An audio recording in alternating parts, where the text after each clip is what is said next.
The Eversholt Rail Live 2022 stand, and this is our Revolution Very Light Rail vehicle product that we're developing with Transport Design International, who are based in Stratford-on-Avon.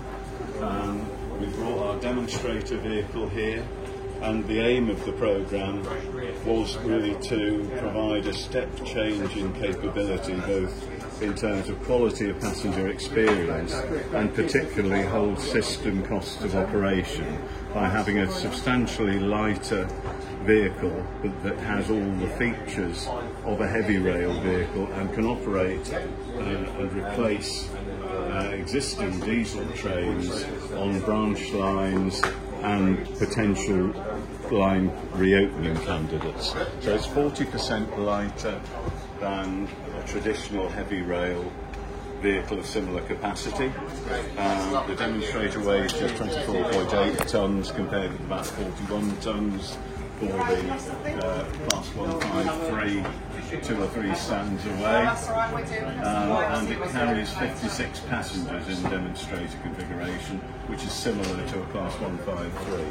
Very flexible in its and modular in its design, so that propulsion systems can either be battery diesel hybrids as per the demonstrator, or pure battery with charging systems, and you'll see on the video clip some of the work we've already done on pure batteries, and that's entirely appropriate for some of the shorter distance, lower speed, lower intensity services.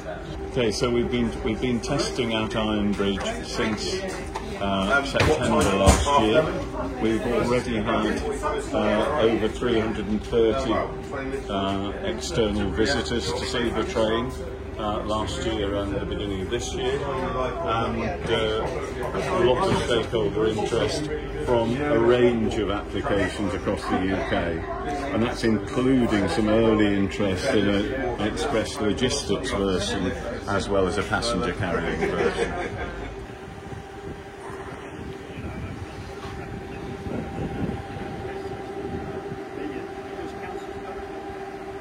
So this is the VLR Revolution vehicle. We've got 56 seats. We have access for wheelchair space or pushchair provision as well.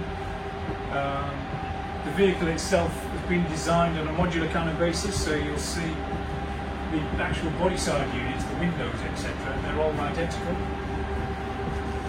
So they are carbon composite moulding.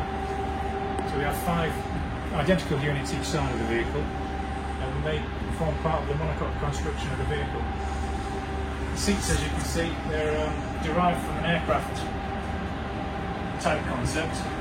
So they've got an aluminium frame, lightweight, fire retardant foam infills. We've gone for an automotive kind of feel to the upholstery on these. So the Revolution driver's cab, it's based on a fairly simple format. We didn't want to have something that wasn't ergonomically correct, so we've put all the controls in the kind of main reach zones, the controls that he's likely to be using, or he or she will be using on a day-to-day basis. The main operation function all comes from the central display here, and that's laid. It is a touch screen, but we have all the backup switches that go alongside it. So we've got main running screen, we've got maintenance screens, and then we've got operational screens which we can bring up to get some functional work out of them if we're doing any software, interrogation, etc. we can respond from. And the other big thing about the driver's cabs as well is because we only ever have 2 main panels.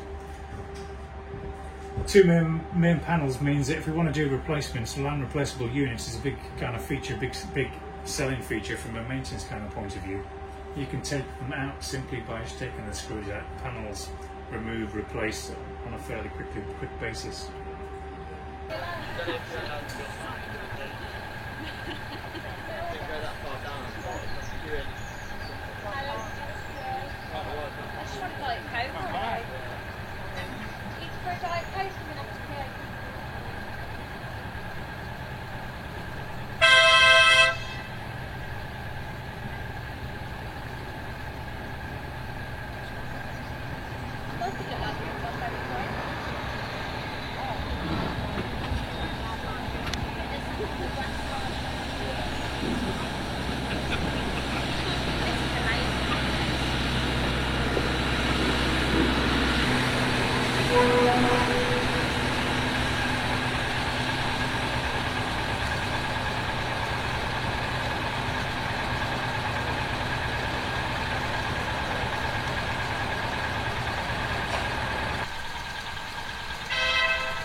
That's the whole conversation.